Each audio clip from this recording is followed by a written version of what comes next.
দেখেন কোরআনের ব্যালেন্স। মুমিনদের নামে একটা সূরা, কাফিরদের নামে, আবার মুনাফিকদের নামে, পুরুষদের নামেও সূরা আছে, আবার নারীদের নামেও সূরা আছে। সুবহানাল্লাহ বলেন।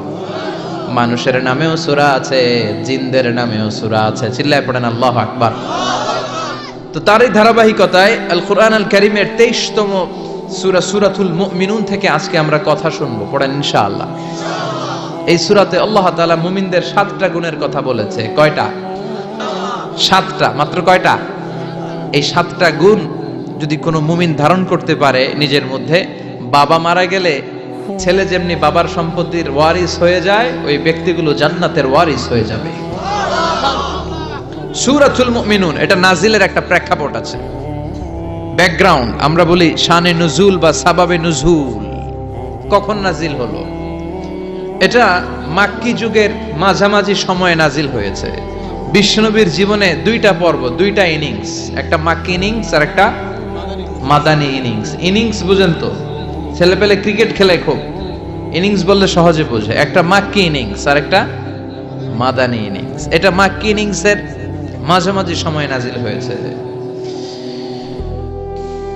তিরমিজিতে এবং মুসনাদে আহমদ ইবনে হাম্বলে হাদিসটা এসেছে। হাদিসের বর্ণনাকারী সাইয়েদনা ওমর ফারুক, তিনি বলেন, আমরা বিশ্বনবীর পাশে বসে আছি, হঠাৎ দেখি মৌমাছির ভনভন ভনভন শব্দ।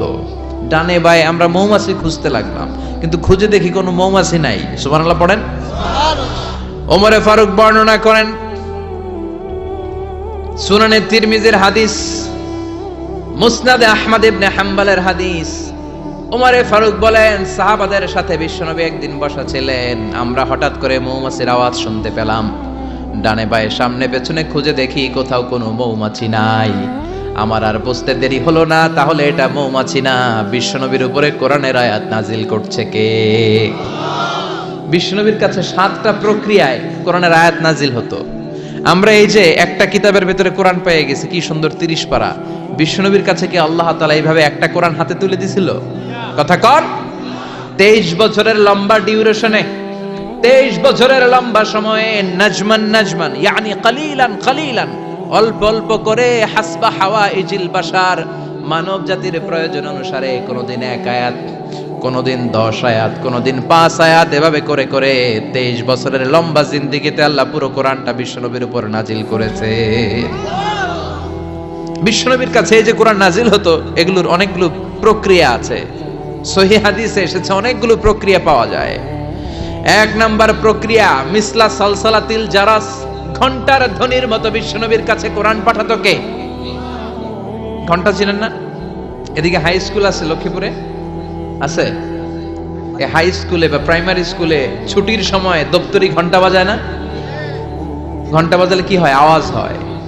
বিশ্বনবী বলেন, ঘন্টার ধ্বনির মতো বিকট আওয়াজে রব্বুল আলামিন আমার কাছে কোরআন পাঠাতো। এই পদ্ধতিতে বিশ্বনবীর কাছে যখন কোরআন আসতো, প্রচন্ড শীতের রাতে বিশ্বনবী ঘামতে ঘামতে হয়রান হয়ে যেতেন। সুবহানাল্লাহ। কি মজার কোরআন আমরা পাইছি, খুলি আর পড়ি। বিশ্বনবী এই কোরআনকে রিসিভ করতে কত কষ্ট করেছেন। শীতের রাতে, কনকনে শীতের রাতে এই কোরআনকে রিসিভ করতে যে উনি ঘেমে একাকার হয়ে যেতেন। এই হলো একটা প্রক্রিয়া, ঘন্টার মতো কোরআন আসতো। 2 নাম্বার প্রক্রিয়া, মি ওয়ারাইল হিজাব, পর্দার অন্তরাল থেকে আল্লাহ নিজেই কোরআন পাঠিয়ে দিতেন। বিশ্বনবী আল্লাহরে সরাসরি দেখে নাই। মেরাজের রাতে যখন আল্লাহর দিদারের জন্য গিয়েছিলেন, কথা শুনেছেন কিন্তু দেখে নাই। দুনিয়ার বুকে থেকে আল্লাহরে দেখা যাবে, জান্নাতে না ঢুকে আল্লাহরে দেখা যাবে নাকি? কথা বলেন। আল্লাহর সৌন্দর্য দেখার মতো কোয়ালিটি আমাদের আছে? আল্লাহর চেয়ে সুন্দর কেউ আছে? দুনিয়া সুন্দর, মানুষ সুন্দর, আসমান সুন্দর, জমিন সুন্দর, সুন্দরে সুন্দরে পাল্লা, জান্নাহ কত সুন্দর তুমি আল্লাহ, জান্নাহ কত সুন্দর তুমি আল্লাহ। সুবহানাল্লাহ পড়েন। মেরাজের রাতে আল্লাহর দেখেন নাই, পর্দার এপাশ থেকে আল্লাহ কথা বলে আর নবী শুনে, নবী কথা বলে আল্লাহ শুনে। সুবহানাল্লাহ। এই পর্দার ওই পাশ থেকে সরাসরি আল্লাহ ওহী করেছেন, বিশ্বনবী রিসিভ করেছেন। গেল 2 পদ্ধতি। 3 নাম্বার, ফিল মানাম, স্বপ্নে বিশ্বনবীর কাছে ওহী পাঠিয়ে দেয়া হয়েছে। কিন্তু কোরআনের কোন আয়াত এই স্বপ্নের পদ্ধতিতে আসে নাই, সব জাগ্রত অবস্থায় এসেছে। সুবহানাল্লাহ পড়ে। এরপরে সাইয়েদনা জিব্রাইল মাঝে মাঝে নিজের সূরতে ওহী নিয়ে আসতেন। দুইবার বিশ্বনবী সাইয়েদনা জিব্রাইলকে নিজের সূরাতে দেখেছিলেন। এক দেখেছিলেন হেরা গুহায়, দুই দেখেছিলেন সিদরাতুল মুনতাহায়। সাইয়েদনা জিব্রাইলের সূরাতে যখন সাইয়েদনা জিব্রাইল কোরআন নিয়ে আসতেন তখনও বিশ্বনবী ভয় পেয়ে যেত। আল্লাহু আকবার। এরপরে আরেকটা পদ্ধতি হচ্ছে বিসূরাতিন নাস ইয়াতামাসসালু লাহু আল মালাকু রাজুলান। সাইয়েদনা জিব্রাইল ওনার নিজের সূরাতে আসতো না, মানুষের সূরাতে আসতো। বিশ্বনবী বলতেন এইভাবে কোরআন আসলে আমার রিসিভ করতে খুব আরাম লাগতো, কারণ মানুষ দেখা যাইতেছে, মানুষ কয় আর মানুষ শোনে, রিসিভ করতে বড় মজা। চিল্লায় কোন সুবহানাল্লাহ। এরপরে আরেকটা পদ্ধতি হচ্ছে মিসলা দাওয়িয়া সাউতিন নাহাল, মৌমাছির গুনগুন শব্দের মতো চারদিকে ভনভন ভনভন গুনগুন গুনগুন শব্দ শোনা যায়। আসলে গুনগুন না, কোরআন নাজিল করে কে? সাইয়েদনা ওমরে ফারুক বললেন, হঠাৎ আমরা ভনভন শব্দ দেখতে পেলাম, তাকিয়ে দেখি কোনো মৌমাছি নাই। হঠাৎ দেখলাম বিশ্বনবী আমাদের দিক থেকে চেহারাটা ঘুরিয়ে কাবার দিকে করলেন। হঠাৎ কিছুক্ষণ বিশ্বনবী একা একা মনোযোগী হয়ে কি যেন নিলেন, তারপরে আবার আমাদের দিকে মুচকি হেসে বললেন, ও সাহাবীরা শোনো, এইমাত্র কোরআনের 10টা আয়াত আল্লাহ আমার উপর নাজিল করেছে। আরে 10টা আয়াতের মধ্যে রব্বুল আলামিন মুমিনদের 7টা গুণাবলীর বর্ণনা দিয়েছে। কোন মুমিন যদি এই 7টা গুণ নিজের মধ্যে ধারণ করতে পারে, রব্বুল আলামিন ওই ব্যক্তিকে জান্নাতের মালিক বানায়া দিবে। আল্লাহু আকবার। কত নেয়ামত, কত অপরচুনিটি, কত প্রিভিলেজ আল্লাহ আমাদেরকে দিয়েছেন নিজেদেরকে সম্মানিত করার। এরপরও আমরা কোরআন মানতে চাই না। 7টা গুণ শুনবো আজকে মুমিনের। কয়টা? চিল্লায় বলেন সবাই, কয়টা গুণ শুনবো? 7টা গুণ। বিশ্বনবীর ইন্তেকালের পরে সাহাবারা মা আয়েশার কাছে যেয়ে বলে, ও আম্মা, আমাদের নবী কেমন ছিল বলেন? মা আয়েশা বলতেন, কানা খুলুকুহু ওয়াল কোরআন। বিশ্বনবীর চরিত্র ছিল কোরআনের চরিত্র। কিসের চরিত্র? পুরো 30 পারা কোরআনে থিওরিটিক্যালি যা বলে দেয়া আছে, বিশ্বনবীর জীবনীতে প্র্যাকটিক্যালি সেগুলো করে দেখানো আছে। সুবহানাল্লাহ। সাহাবারা বললেন, ও মা, এত সংক্ষেপে কেন বলেন? একটু বিস্তারিত বলেন আমার নবীর চরিত্র কেমন ছিল। মা আয়েশা বললেন, ও সাহাবারা, তোমরা কি কোরআনের 23তম সূরা সূরাতুল মুমিনুনের প্রথম 10টা আয়াত তেলাওয়াত করো নাই? এই প্রথম 10টা আয়াতের ভিতরে যেই গুণের কথা আছে, সবগুলো গুণ দিয়ে তোমাদের নবীর জীবন সাজানো ছিল। আমরাও চাই আমাদের জীবনটাও এই গুণাবলী দিয়ে আমরা সাজাবো। রাজি আছেন তো? আপনাদের মনোযোগ আছে? আপনারা সিরিয়াসলি কথাগুলো শোনার জন্য বসেছেন তো? তাকবীর দেন, লিল্লাহি তাকবীর। আল্লাহ বললেন, قد أفلح المؤمنون الذين هم في صلاتهم خاشعون। قد أفلح المؤمنون দিয়ে আল্লাহ শুরু করেছেন। قد أفلح المؤمنون, successful indeed are the believers। সফল কাম হলো তারা ঈমান এনেছে যারা। কার কথা? সফল কারা? who are the successful in life? যদি আপনারা কেউ প্রশ্ন করে সফল কারা, যদি আমাদেরকে জিজ্ঞেস করা হয় কারা সফল, সফলতার মানদণ্ড কি? এই পৃথিবীর বুকে সফল হওয়ার অনেক মানদণ্ড হতে পারে, পারে না? In terms of wealth and money, অর্থের মানদণ্ডে কারা সফল যদি জিজ্ঞেস করা হয়, কার নাম বলবেন? হ্যাঁ, বিল গেটস, তাই না? মাইক্রোসফট কোম্পানির মালিক। কত টাকার যে সে মালিক সে নিজেও জানে না। আর কে আছে এরকম সফল? ওয়ারেন বাফেট, অনেক বড় ধনী। আর কে আছে? স্টিভ জবস, অ্যাপল কোম্পানির মালিক, তাই না? প্রিন্স ওয়ালিদ বিন জালাল, একটা প্লেন আছে, নিজের জেট প্লেন, যে প্লেনটার 70% স্বর্ণ দিয়ে বানানো প্লেন, এটার 70% মেড অফ গোল্ড। তাহলে অর্থের মানদণ্ডে যদি বলি সফল কারা, এদের নাম আসবে। ইনি সফল, ইনি সফল, ইনি সফল, ঠিক কিনা? এবার যদি বলি ইন টার্মস অফ পাওয়ার, ক্ষমতার মানদণ্ডে পৃথিবীতে সবচেয়ে সফল কে? Donald Trump, president of United States of America. কি কয় নিজেই জানে না, আছে না নাই? আদা পাগল। সাইকিয়াট্রিস্টরা বলে ওর মাথার মধ্যে ঝামেলা আছে। কি কয় নিজেই বোঝে না, অবাক করা আচরণ করে, ছোট বাচ্চার মতো কথা বলে। তারা বলে গায়ে গতরে ডোনাল্ড ট্রাম্প বড় হয়েছে, কিন্তু মেন্টালিটি বড় হয় নাই, ছোট বাচ্চা। শরীরে বড় হয়েছে কিন্তু তার মানসিক অবস্থা ছোট বাচ্চার মতো, বাচ্চাগুলোকে ঘুষাঘুষি করে রাস্তায়। আমেরিকার প্রেসিডেন্ট ক্ষমতার মানদণ্ডে সবচেয়ে বড় ক্ষমতাশীল Vladimir Putin, president of Russia. এরপরে নরেন্দ্র মোদী, চীনের ওটার নাম কি? চীনের আগে ছিল হু জিনতাও, কি নাম? তোর নাম হচ্ছে হু জিনতাও। এখন আরেকটা কি যেন জি জিং, এরকম একজন আসছে। হ্যাঁ, জি জিং ক্ষমতার মানদণ্ডে অনেক ক্ষমতাশীল। অ্যাঞ্জেলা মার্কেল আছে, এটা এরা হচ্ছে ক্ষমতার মানদণ্ডে সফল। তাহলে অর্থের মানদণ্ডে একদল সফল, ক্ষমতার মানদণ্ডে আরেক দল সফল। এবার যদি বলি in terms of name and fame, ক্ষমতা নয়, অর্থ নয়, জনপ্রিয়তা বললেই চিনে। মেসি আছে না নাই? ওই সব চিনে, মুখস্থ। নাম কি? মাসিনা বেটা, মেসি। নেইমার আপনিও জানেন, সর্বনাশ, কিয়ামতের আলামত, হুজুরও জানে। কি নাম? নেইমার। আর কি আছে এরকম? রোনাল্ডো। আর কি আছে? এক নামে চিনে, গোটা বিশ্ব চিনে। বাংলাদেশের জনপ্রিয়তার বিচারে যদি বলি, এক নামে শেখ হাসিনা, সবাই চিনে।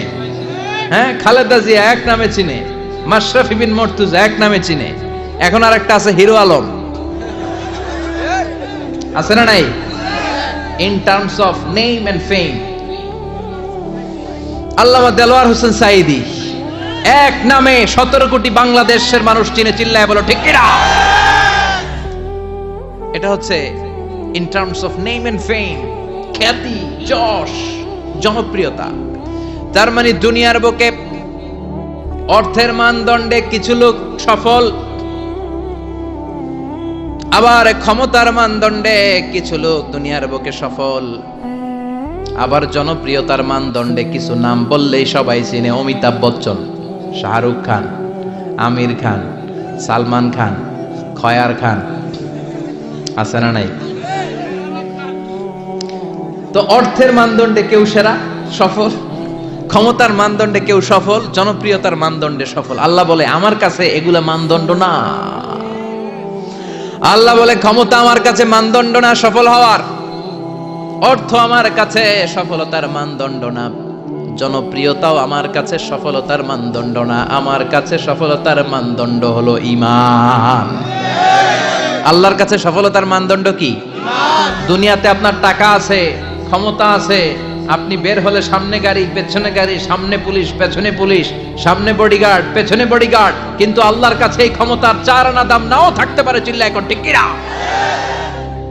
আল্লাহ বলেন ক্ষমতা আমার কাছে সফলতার মানদণ্ড না, অর্থ আমার কাছে সফলতার মানদণ্ড না, জনপ্রিয়তা আমার কাছে সফলতার মানদণ্ড না। আমি আল্লাহর কাছে সফলতার মানদণ্ড হলো ঈমান।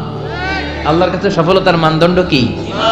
ঈমান যদি না থাকে তার কোনো দাম in the day of judgement আল্লাহর কাছে আছে? চিল্লায় বলেন আছে। সেজন্য আল্লাহ বললেন ক্বাদ আফলাহাল মুমিনুনাল্লাযীনা হুম ফি সালাতিহিম খাশিউন। এই দুনিয়া এবং আখিরাতে সফল হয়েছে তারা আল্লাহর উপর ঈমান এনেছে যারা। ঠিক কি না? সফল হয়েছে কারা? ঈমান এনেছে যারা। চিল্লায় উত্তর দেন, সফল হয়েছে কারা? নাকি যাদের টাকা বেশি এরা সফল, ক্ষমতা বেশি এরা সফল, এক নামে সারা বিশ্ব চিনে, সেলিব্রিটি, এরা সফল? সফল হচ্ছে ঈমানদার। আমরা সেই ঈমানদার গোষ্ঠীর মানুষ, আমরা সেই ঈমানের পথের সৈনিক। চিল্লায় বলেন ঠিক কি না? আল্লাহ বললেন ক্বাদ আফলাহাল মুমিনুনাল্লাযীনা হুম ফি সালাতিহিম খাশিউন। আমার কাছে সফলতার মানদণ্ড হলো ঈমান। আমার কাছে সফল হলো তারা ঈমান এনেছে যারা। কিন্তু ঈমানটা আধা আধা মানলে হবে না, পুরাপুরি ঈমান থাকতে হবে। ঠিক কি না? কেউ যদি বলে কোরআনের আধা মানি না, মুমিন না কাফের? কেউ যদি বলে আমি এই সূরা মানি ওই সূরা মানি না, মুমিন না কাফের? কেউ যদি বলে আমার যেটা ভাল লাগে, আমার দলের জন্য যেটা সুবিধা ওইটা মানি, আমার দলের জন্য যেটা ঝামেলা ওইটা মানি না, এরকম আছে না নাই? মিষ্টি খাওয়ার সুন্নত মানে মায়ের খাওয়া যে সুন্নত মানে না, আছে না নাই? মিষ্টি মিষ্টি কথা মানে ঝুঁকি নেওয়া যে সুন্নাত ওইটা মানে না, এরকম আছে না নাই? সুন্নাত নয় শুধু সুমধুর আলাপন, আর সুন্নাত হলো হুঙ্কার গর্জন। ঠিক কি না?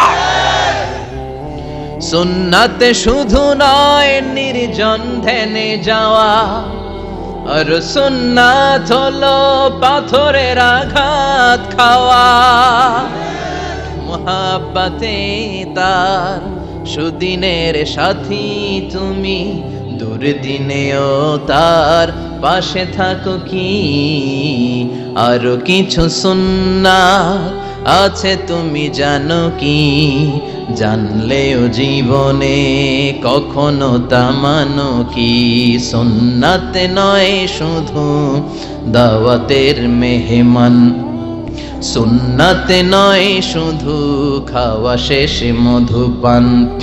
আরো কিছু সুন্নাত আছে তুমি জানো কি, জানলেও জীবনে কখনো তা মানো কি। চিল্লায় বলেন ঠিক কি না? তার মানে আল্লাহর কাছে সফলতার মানদণ্ড হলো ঈমান, কিন্তু সাধারণ ঈমান নয়, ঈমানটা হতে হবে পূর্ণাঙ্গ ঈমান। কিছু মানলাম না, এমন করা যাবে? মানলে পুরোটাই মানতে হবে। কার কথা? চিল্লায় বলেন কথাটা কার? আবার আল্লাহ বললেন ঈমান আনলে নির্ভেজাল ঈমান থাকতে হবে। ওই ঈমানের মধ্যে শিরক থাকলে হবে নাকি? কথা কোন? আল্লাহ বললেন ওয়াল্লাযীনা আমানু ওয়া লাম ইয়ালবিসু ঈমানাহুম বিযুলমিন উলাইকা লাহুমুল আমনু ওয়া হুম মুহতাদুন।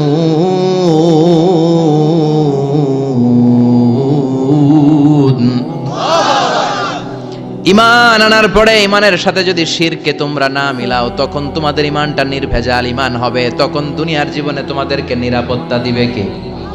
আবার হেদায়েত দিয়ে তোমাদেরকে ধন্য করবে কে? তার মানে ঈমান হতে হবে নির্ভেজাল, ঈমানের মধ্যে শিরক থাকলে হবে? কথা কোন? আল্লাহ সব মাফ করে, শিরক মাফ করে? করে না। আপনি কিয়ামতের দিন পাহাড় পরিমাণ গুনাহ নিয়ে আল্লাহর সামনে হাজির হয়েছেন, কিন্তু এই গুনার মধ্যে শিরকের গুনাহ নাই। আল্লাহ বললেন তাহলে আমি পাহাড় পরিমাণ দয়া নিয়ে তোর কাছে হাজির হয়ে যাব। আবার আমরা যখন নামাজে দাঁড়াই, আল্লাহ বললেন ওযু করলি ভালো কথা, মসজিদে ঢুকলি ভালো কথা, নামাজের কাতারেও দাঁড়ালি ভালো কথা, কিন্তু আগে বল শিরকের সাথে সম্পর্ক আছে নাকি? আমরা বলি ওয়াজ্জাহাতু ওয়াজহিয়া লিল্লাযী ফাতারাস সামাওয়াতি ওয়াল আরদা হানিফান ওয়া মা আনা মিনাল মুশরিকিন। আমরা নামাজের শুরুতে ঘোষণা দেই আল্লাহ ওমা আনা মিনাল, আল্লাহ আমরা শিরক করি না, শিরকের সাথে আমাদের কোনো সম্পর্ক। আবার যখন হজ করতে যাই, লক্ষ লক্ষ হাজী সাহেবান আরাফাতের ময়দানে কাঁদে, আল্লাহর কাছে ডাকে, আল্লাহরে ডাকতে থাকে। আল্লাহ বলে ডাকাডাকি পরে কর, হজ পরে কর, আগে বল শিরক করস নাকি? তখন সবাই ঘোষণা দেয় লাব্বাইক আল্লাহুম্মা লাব্বাইক, লাব্বাইক লা শারীকা লাক লাব্বাইক, আল্লাহ আপনার সাথে শরীক করি না। এই ঘোষণা দেওয়ার পরে এরপরে হজ কবুল হয়, এরপরে সালাত কবুল হয়। তাহলে ঈমান হতে হলে এটা নির্ভেজাল ঈমান হতে হবে। ওই ঈমানের সাথে শিরকের কোনো ছোঁয়া, কোনো ছিটে ফোঁটা সেখানে থাকতে পারবে। আল্লাহ বলে ঈমান যদি নির্ভেজাল হয় আর যদি ঈমানটা পাকাপোক্ত হয়, তাহলে তোমাদের সাহায্যের জন্য গায়েবী মদদ আমি পাঠিয়ে দেব। সুবহানাল্লাহ। ওয়ালা তাহিনু ওয়ালা তাহজানু ওয়া আনতুমুল আ'লাউনা ইন কুনতুম মুমিনিন। ভয় নাই, বিপদ নাই, চিন্তা নাই। ইমানদারের মতো যদি ইমানদার হও, ইমানটা যদি ওই রকম হয়, তাহলে কোনো চিন্তা নাই, আমি আল্লাহর সাহায্য তোমাদের সাথে আছে না নাই? নবীদের ঈমান ছিল সেই রকম ঈমান, ঈমানের মতো ঈমান, ঠিক কি না?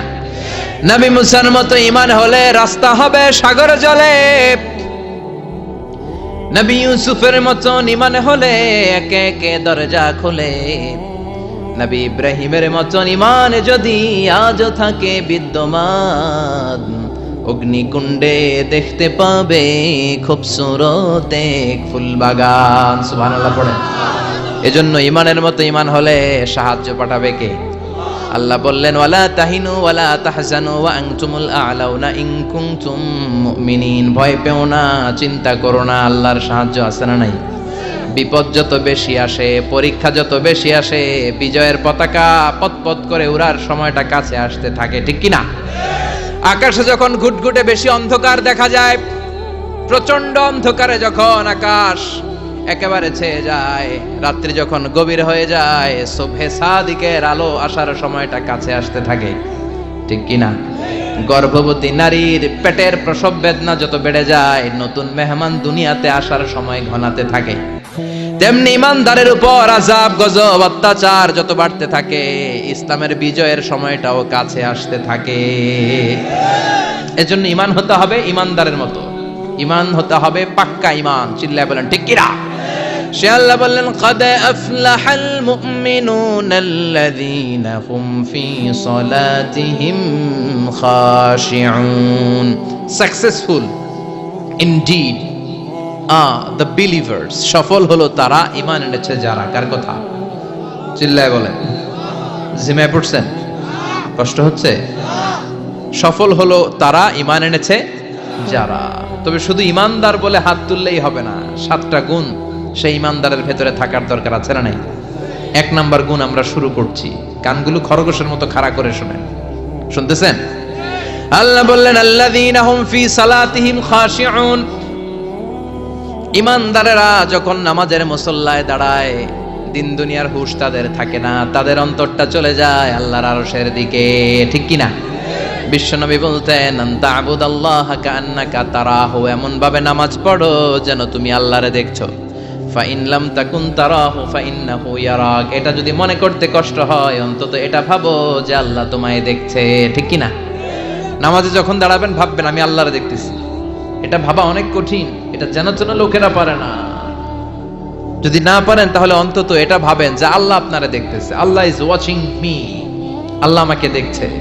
তো আমি আল্লাহরে দেখতেছি আর আল্লাহ আমারে দেখতেছে। সুফিরা এটারে 2টা ক্লাস করছে, একটার নাম দিছে মুশাহাদা আর একটার নাম দিছে মুরাকাবা। মুশাহাদা মানে আমি নিজে দেখি, আর মুরাকাবা মানে আমি দেখি না, আমারে দেখে কে? কেউ যেটা দেখে না দেখে কে? কেউ যেটা শোনে না শোনে কে? আল্লাহ আপনারে দেখতেছে। নামাজের মুসল্লা এই চিন্তাটা করলে খুশু খুদু বাড়ায় দিবে কে? খুশু মানে ভয়। কার ভয়? কথা বলেন। যাদের হৃদয়ে আছে আল্লাহর ভয়, তারা কবু পথ ভুলে যায় না। আল্লাহর প্রেম ছাড়া এই দুনিয়ায় কারো কাছে কোনো কিছু চায় না।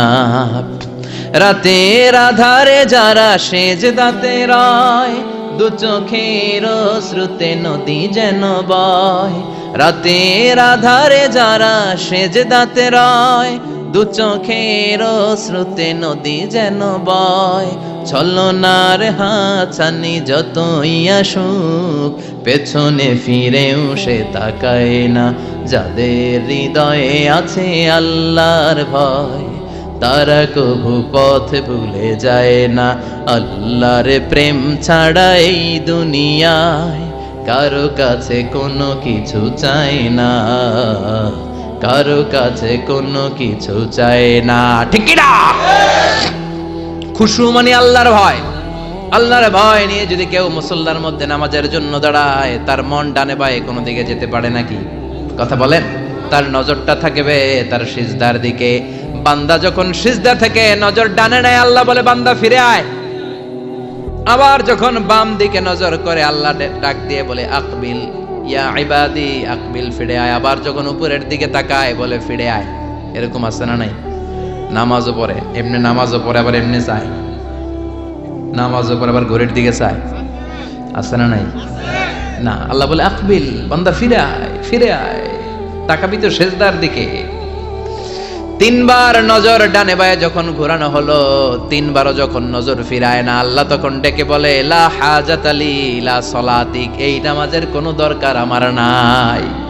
যে আল্লাহর জন্য ওযু করলেন, সময় দিলেন, এতক্ষণ ধরে নামাজ পড়লেন, ওই আল্লাহই যদি বলে তোর নামাজের দরকার নাই, তো কারে দিলেন নামাজ? এজন্য নামাজের মধ্যে তাড়াহুড়ো করা যাবে?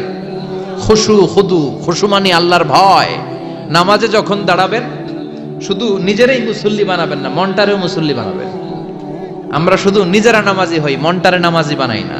আমি ঠিকই আল্লাহু আকবার, মন চলে গেছে সৌদি আরব, মন চলে গেছে হিন্দি সিনেমার দিকে, মন চলে গেছে দোকানের দিকে, মন চলে গেছে ক্রিকেট খেলায়। আছে না নাই? উনি কিন্তু মুসল্লি, মসজিদে উনি কি মুসল্লি, উনি হাতে পায়ে একেবারে মুসল্লি, কিন্তু মনটারে মুসল্লি বানায় না।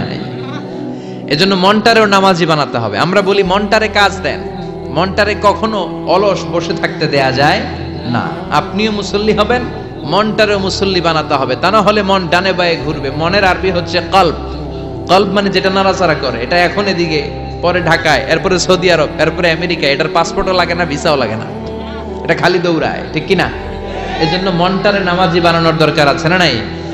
এজন্য আল্লাহ বললেন কদ আফলাহাল মুমিনুনাল্লাযীনা হুম ফি সালাতিহিম খাশিউন। মুমিন বান্দাদের প্রথম গুণাবলী হলো মুমিন বান্দারা যখন নামাজে পড়ে মনটারে নিয়ে নামাজ পড়ে, নিজেও নামাজি মনটাও নামাজি, ঠিক কি না? আমাদের অনেকের নামাজে মন বসে না। আমাদের অনেকে বলে হুজুর নামাজে দাঁড়ালে মন সাথে থাকে না, নামাজে শুধু ভুল হয়, সূরা যে কয়বার পড়ে নিজেও জানি না। এরকম আছে না নাই? এদিকে ওদিকে চলে যায়। এখন মনটারে কিভাবে আপনি এক জায়গায় আনবেন, কনসেন্ট্রেট করবেন কিভাবে? বিশ্বনবী একবার মসজিদে ঢুকে দেখলেন এক সাহাবী নামাজ পড়তেছে, আল্লাহু আকবার, নামাজের মধ্যে এরকম করতেছে। এরকম করে না অনেকে? নামাজের পরে দাড়িও টানে, দাড়িও চুলকে, আছে না নাই? নামাজ পরে জামাও সোজা করে, নামাজ পরে দাড়িও টানে। বিশ্বনবী বললেন লাউ খাশাআত কলবুহু লা খাশাআত জাওয়ারিহুহু। এর অন্তরে যদি আল্লাহর ভয় থাকতো তাহলে এর অঙ্গ প্রত্যঙ্গের মধ্যেও এই ভয়ের ইম্প্যাক্ট পড়তো। এই সাহাবীর অন্তরে আল্লাহর ভয় নাই, খুশু নাই, এজন্য হাতে পায়ের মধ্যেও খুশু নাই, হাত একবার এদিকে নড়ে আরেকবার ওদিকে নড়ে। আমাদের এরকম সমস্যা আছে না নাই? বিশ্বনবী বললেন তোমাদের যদি খুশু খুদু নামাজের মধ্যে বাড়াতে মনে চায়, নামাজের মুসল্লায় দাঁড়িয়ে হৃদয়টারে যদি আল্লাহর আরশে পাঠিয়ে দিতে মনে চায়, তাহলে নামাজের মুসল্লায় যখন দাঁড়াবা মনে করবা এটাই হতে পারে জীবনের শেষ নামাজ। 5টা টিপস দিব আপনাদের মনোযোগ বাড়ানোর জন্য। 5টা। কয়টা? নামাজে মনোযোগায়ন কিভাবে করবেন 5টা টিপস খেয়াল করে রাখেন, কিভাবে নামাজের মনোযোগ বৃদ্ধি করবেন। টিপস নাম্বার 1, সল্লু সলাতান মুআদ্দিয়া, বিদায়ী নামাজ পড়বেন। মনে করবেন হতে পারে আজকের এই নামাজটাই আমার জীবনের শেষ নামাজ। এখন বাজে 10:30, আপনাকে বলা হলো আজ রাত 1টার দিকে আপনার জীবনের হায়াত ফুরিয়ে যাবে। চলে যাওয়া লাগবে না? আমাদের থাকতে পারবো আমরা? চলে যাওয়া লাগবে। রাত 1টায় মালাকুল মউত চলে এসে রূহ কবজ করে নিয়ে যাবে। আর 1.5 ঘন্টা আপনার হাতে সময়। এই 1.5 ঘন্টায় আপনি নামাজ রোজা যা পারেন করে নেন। আপনার হুঁশ থাকবে? কথা কন। 1.5 ঘন্টা পরে আপনার মরণ। আপনি তাড়াতাড়ি করে ওযু করে আসবেন, যায় নামাজে দাঁড়াবেন, মনে মনে ভাববেন আজকে জনমের মতো মাফ চামু আল্লাহর কাছে, আকাম কুকাম যা করছি সব কাইন্দা একেবারে মাফ করায় ফেলাম আল্লাহর কাছে, ঠিক কি না? সেদিন আপনি ওযু করবেন চমৎকার ভাবে পাঞ্জাবিটা পরে, আতর মেখে, টুপিটা পরে মুসল্লার মধ্যে দাঁড়িয়ে আল্লাহু আকবার বলে নামাজ শুরু করবেন। ওই দিনের নামাজে আপনার কোনো তাড়াহুড়ো নাই। আছে? আজীবন তাড়াহুড়ো করছেন, কিন্তু ওই দিন আপনার তাড়াহুড়ো নাই। ওই দিনের রুকুটা আপনার জীবনের শ্রেষ্ঠতম রুকু হয়ে যাবে। ওই দিনের সেজদাটা আপনার জীবনের শ্রেষ্ঠতম সেজদা হয়ে যাবে। ওই দিন আপনি সেজদায় পড়ে চোখের পানি দিয়ে জায়নামাজ ভিজিয়ে দিবেন না? কথা বলেন, দেবেন না? এর কারণ আপনি জেনে গেছেন এটাই আপনার জীবনের শেষ নামাজ, ঠিক কি না? তো এই যে প্রত্যেক নামাজের সময় মসজিদে যে আল্লাহু আকবার বলে যে দাঁড়াই, এই নামাজের পরে আবার কোনো নামাজের চান্স আমি জীবনে পাবো কিনা কোনো গ্যারান্টি আছে? চিল্লায় বলতে হবে, গ্যারান্টি আছে?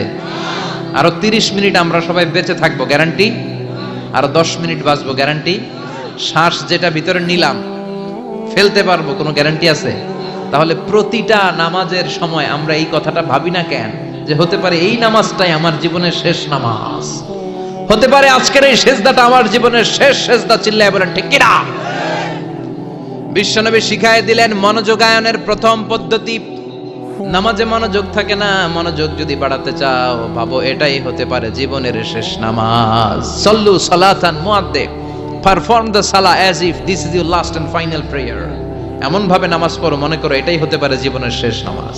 আজকে থেকে প্রত্যেকবার আল্লাহু আকবার বলার সময় এটা ভাবতে পারবো না আমরা যে হতে পারে এই নামাজটা আমার শেষ নামাজ। এই চিন্তাটা মাথার মধ্যে রাখার দরকার আছে না নাই? সাইয়েদনা আলী রাদিয়াল্লাহু তাআলা আনহু উনি যখন নামাজে দাঁড়াতেন দিন দুনিয়ার হুঁশ থাকতো না। উনার পায়ের মধ্যে জিহাদের ময়দানে তীর ঢুকেছে, তীর বের করতে গেলেই চিৎকার মারে, কাউরে তীর ধরতে দেয় না। বিশ্বনবী বললেন, বেলাল আকিমিস সালাহ, নামাজের একামত দাও। নামাজ শুরু করার আগে এক সাহাবীরে বললেন, নামাজের মাঝখান দিয়ে যে তুমি আলীর পা থেকে টেনে তীর বের করবে, কারণ আমি জানি আমার মেয়ের জামাই আলী যখন নামাজের যায়, নামাজে দাঁড়ায়, দিন দুনিয়ার কোনো হুঁশ আলীর আর থাকে না। একামত হল আল্লাহু আকবার, আল্লাহু আকবার। বিশ্বনবী নামাজ শুরু করলেন, রুকু দিলেন, সিজদা দিলেন। দ্বিতীয় রাকাতের জন্য যখন দাঁড়ালেন, বিশ্বনবীর কথা মতো এই সাহাবী যে কাতারের মাঝখানে সাইয়েদনা আলীর পা থেকে গায়ে যত জোর ছিল টান মেরে তীর বের করেছে, ফিনকে দিয়ে রক্ত বের হয়েছে। সাইয়েদনা আলী মুহূর্তের জন্য টের পায় নাই। নামাজ শেষ, সালাম ফিরালেন, তাকিয়ে দেখে পায়ে তীর নাই, চারদিকে শুধু রক্তের বন্যা। বিশ্বনবী বললেন, ও আলী, চিন্তা করো না, আমার কথা মতো এক সাহাবী তোমার পা থেকে তীর বের করেছে। আমি জানি যখন তুমি নামাজের মুসল্লায় দাঁড়িয়ে যাও, তোমার মনটা দুনিয়ায় থাকে না, তোমার মনটা আল্লাহর আরশের দিকে চলে যায়। তোমার নামাজের মধ্যে খুশু খুদু এত বেড়ে যায়, আখিরাতের কথা এত তোমার স্মরণ হয়ে যায়, নামাজের মধ্যে তোমার পায়ের তীর টেনে বের করেছে, এক সেকেন্ডের জন্যও তুমি টের পাও নাই রে আলী। সুবহানাল্লাহ। উনি মনে করতেন এটাই জীবনের শেষ নামাজ। সাহাবারা যখন মরুভূমিতে নামাজ পড়তে দাঁড়াতেন, আকাশের পাখিগুলো এসে সাহাবাদের মাথার মধ্যে বসে যেত। মরুভূমির পাখিগুলো মনে করতে এগুলো খেজুর গাছ। কি মনে করে বসতো? কথা বলে না, জোরে কন। আছে, এলাকা আছে খেজুরের রস হয়? হ্যাঁ, হইছে? খাইছেন? পাখিগুলো মনে করতে এগুলো খেজুর গাছ, কারণ সাহাবারা নড়ে না, চড়ে না, ডানে বায়ে তাকায় না। খেজুর গাছ যেদিন ঠায় দাঁড়িয়ে থাকে, সাহাবারা ঠায় দাঁড়িয়ে থেকে নামাজ পড়তেন। চিল্লায় কোন আল্লাহু আকবার। তাহলে মনোযোগ বৃদ্ধির এক নাম্বার পদ্ধতি, মুসল্লায় যখন দাঁড়াবো ভাববো এটাই আমার জীবনের শেষ নামাজ, এরপরে হয়তো নামাজের সুযোগ নাও পেতে পারি, ঠিক কিনা? দুই নাম্বার পদ্ধতি হলো নামাজের মধ্যে আহকাম এবং আরকানগুলো ধীরস্থির ভাবে আদায় করতে হবে, তাড়াহুড়ো নামাজের মধ্যে করা যাবে না। আমাদের হানাফি মাযহাবে তা'দিলুল আরকান এটা ওয়াজিব। রুকুনগুলো আদায় করার সময় ধীরস্থির ভাবে আদায় করা, এটা হানাফি মাযহাবে কি ওয়াজিব? চিল্লায় বলে, এটা কি ওয়াজিব? তরক করলে কি করতে হয়? হ্যাঁ, সহু সেজদা দিতে হয়। কিন্তু অন্যান্য মাযহাবে এটা ফরজ, এটা বাদ দিলে আপনার নামাজই হবে না, তাড়াহুড়ো করলে নামাজই হবে না। বিশ্বনবী দেখলেন মসজিদে নববীতে এক সাহাবী নামাজ পড়ে, নামাজ শেষে নবীর কাছে আসলে বিশ্বনবী বললেন, সল্লি ফাইন্নাকা লাম তুসল্লি, নামাজ পড়ো কারণ তোমার নামাজ হয় নাই। সাহাবী আবার বললেন, আবার আসলেন, বিশ্বনবী বললেন, সল্লি ফাইন্নাকা লাম তুসল্লি, নামাজ পড়ো তোমার নামাজ হয় নাই। সাহাবী আবার নামাজ পড়ে আবার নবীর কাছে আসলেন, বিশ্বনবী বললেন, সল্লি ফাইন্নাকা লাম তুসল্লি, নামাজ পড়ো নামাজ হয় নাই। এবার সাহাবী এসে বলে, ও নবী, তিনবার পড়লাম, নামাজ আমার হয় না, এর চেয়ে ভালো নামাজ আমি পড়তে জানি না। বিশ্বনবী বললেন, তাহলে আসো আমি শিখাইয়া দেই। যখন নামাজে দাঁড়াবা ধীরস্থির ভাবে দাঁড়াবা, রুকুতে যখন যাবা পিঠটারে টান টান করে সোজা করে দিবা। বিশ্বনবী যখন রুকু দিতেন, বিশ্বনবীর পিঠটা একেবারে স্ট্রেট ফরওয়ার্ড। সাহাবারা বলতেন, বিশ্বনবীর রুকু দেওয়া পিঠের উপরে যদি পানি ভর্তি একটা গ্লাস রেখে দেওয়া হয়, পানিগুলা কাঁপবে না, গ্লাসটাও পড়বে না। সুবহানাল্লাহ। তার মানে বিশ্বনবীর রুকুর পিঠটা কেমন ছিল? Straight forward. বিশ্বনবী বলেন, রুকু থেকে দাঁড়াবা, ধীরস্থির ভাবে দাঁড়াও।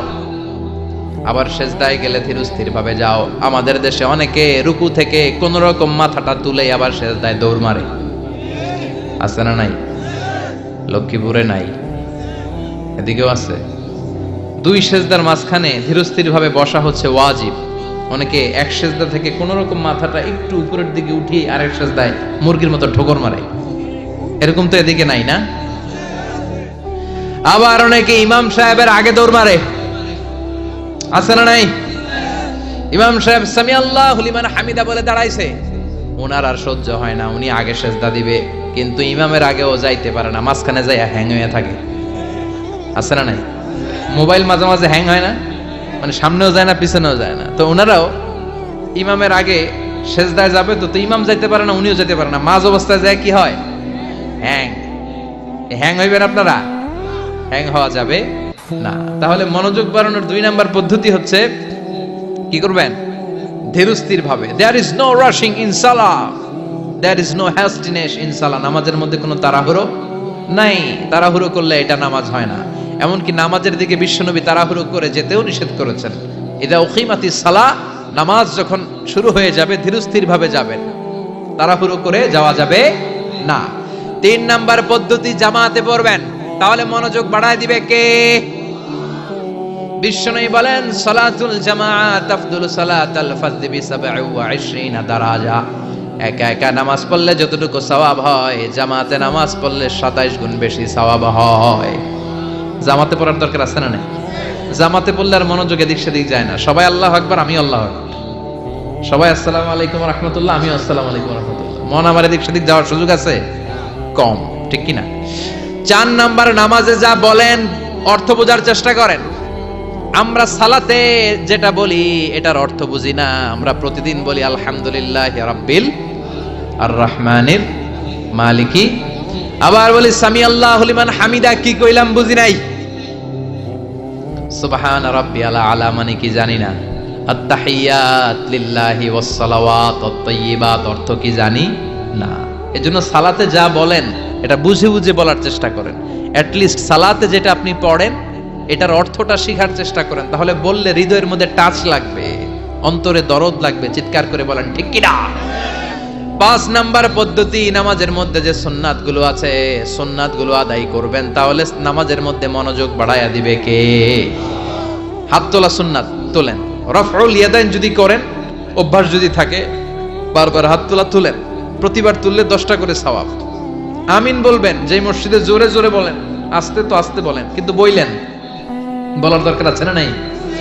বিশ্বনবী বললেন ইদা আম্মানাল ইমাম আমিনু, ইমাম যখন আমিন বলে তোমরাও আমিন বলো, কারণ তোমরাও যখন আমিন বলো ফেরেশতারাও আমিন বলে। তোমাদের আমিন ফেরেশতাদের আমিন যখন মিলে যায় তোমাদের জীবনের সব গুনাহ মাফ